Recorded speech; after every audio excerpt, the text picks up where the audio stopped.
Робинсон Крузогийн бодит түүх. Английн далайчин Александр Селкирк хөлөг онгоцны ослоос золоор амьд үлдэж, Хуан Фернандесын арлуудын нэгэнд 4 жилийг ганцаараа өнгөрөөсөн түүхээс сэтгүүлэн Даниэл Дефо Робинсон Крузо хэмээх алдарт зохиолоо тойрвжээ.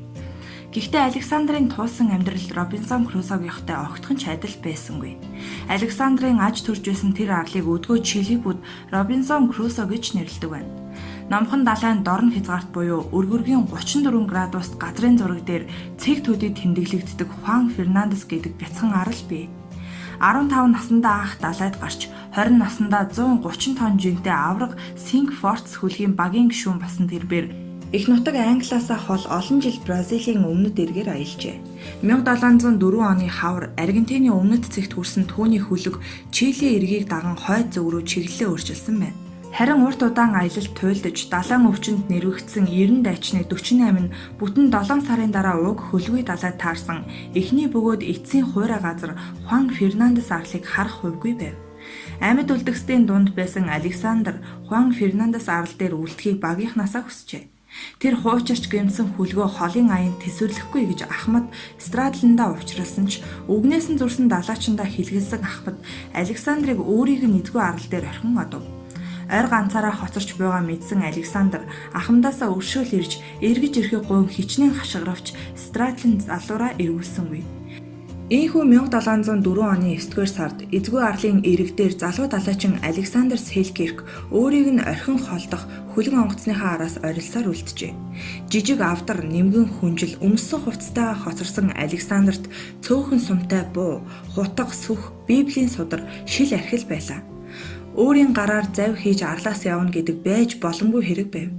Учир нь хүний бараа харагдах хамгийн ойр Валпараисо арал Хуан Фернандесаас 960 км-ийн зайд байжээ. Олон жилийг хөлөг онгоц дээр өнгөрүүлсэн Александр өөр шигээ эзгүй аралд орхигдсон олон хүний тухай мэддэг байв.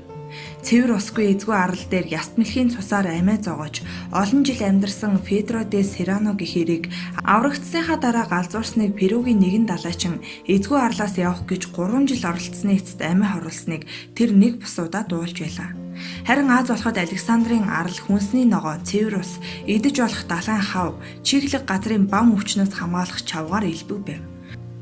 Түүнийг шин гэрээс худалж ганцаардалтай дасан зогсож байхад Хуан Фернандесаас хөдлөөд сар гаруухан далайд хөвсөн Cinque Forte хөлгөнд Перугийн эргээс холгүйхэн живжээ. Александрын таамаг ийхүү үнэн болж 41 далайчны тал гаруй нь амиа алдсан байна. Харин Ахмад Страдлан тэргүүтэй амьд үлдгэсэд бяцхан арал хүрсэн ч тэдний 14 нь хоол хүнс ховор тэрхүү арал дээр нас оржээ. Үлдсэн цөөхөн далайчин арлын Испани хятад Лима хотод авчран хорсон бөгөөд ганц Ахмад Страдлан л Перугийн шоронгоос оргон Англидаа ирээд удалгүй өвд болсон байна. 90 далайчинтай аялалд гарсан хөлгөөс ганцаархнаа амьд үлдснээ мэдээчгүй Александр эхний жилдээ хүнээс айлгүй өнгөрөв.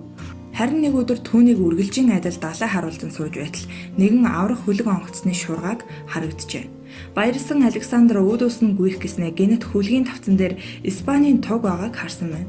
Англи тэр тусмаа Шотланд үндэстэн учир Испаниудын боол болж эсвэл алагдахаа мэдэж байсан тэрээр өндөр модны оройд бүхэл бүтэн 2 өдөр бөгжээ. Энэ мэт аюулд өөрийгөө бэлэн байлгахын тулд Александр ан хийж уул хадаар гүйж биеэ хөгжүүлдэг байв.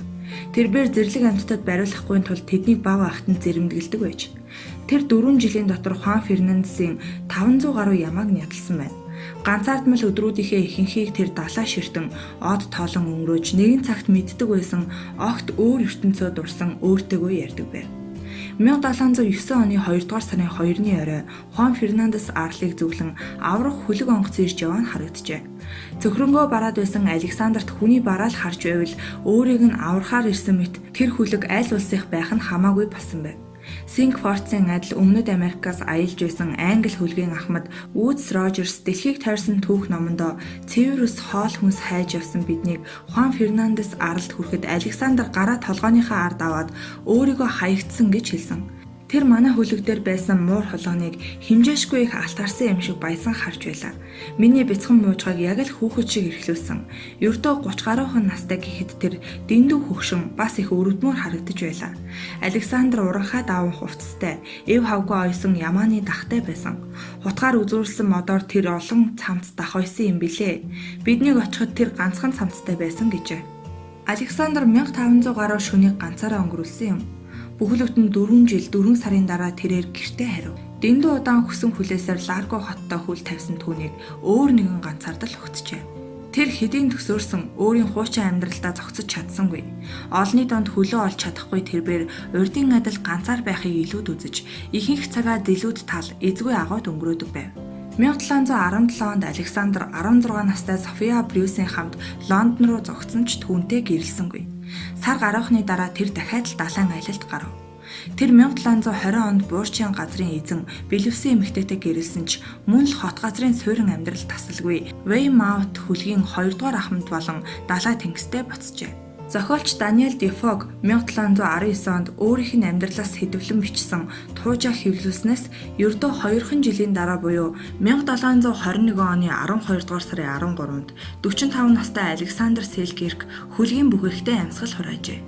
Түүний шарлыг хөлгийнх нь Африкийн баруун эргийн тэнгист живүүлсэн байна. 1966 онд Чилийн засгийн газар Александрийн 4 жил амьдарсан Хуан Фернандес арлыг Робинсон Крусо хэмээн нэрлэх шийдвэр гаргажээ. Мөн Хуан Фернандес орчмын цөөхөн арлыг Александр Селкиркийн арлууд гэж нэрлсэн байна.